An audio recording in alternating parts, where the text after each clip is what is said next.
AI artwork to me is really interesting because it's about the conversation that we engage in with technology and the things that we have taught the technological universe about ourselves and about our culture. That's really the message of my artificial intelligence art, the conversation that we're having, the image that we're putting of ourselves and our humanity online, and how that's a reflection of our human spirit. When I embarked on this journey of working with artificial intelligence artwork, I was coming at it from a perspective of presenting a new art medium in a professional setting to prove that it was a viable art medium. And I built a process around knowing that I was going to be challenged at every level, that this work was truly my work.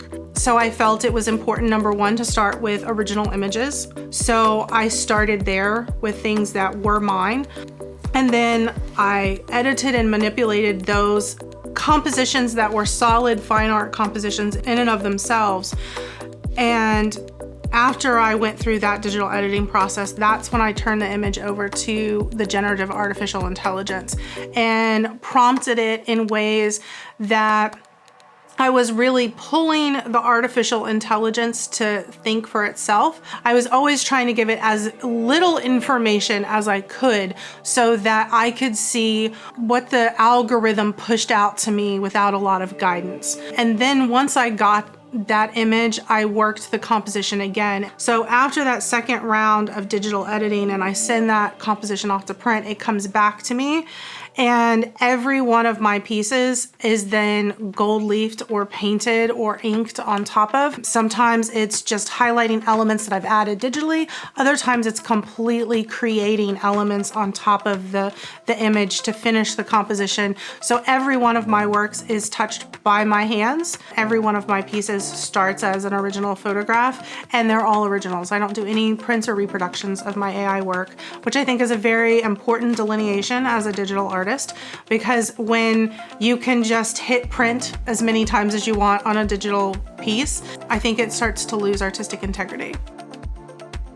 If I had to say, here's the difference between the process for traditional art and the process for AI art, I would say AI artwork is more like working in a traditional art collaboration where two artists will come together on a project and you're melding and shaping two different processes together and you're creating a composition that is a reflection of both artists. In that way, to me, AI is very similar to traditional art if you are looking at it as a collaborative effort.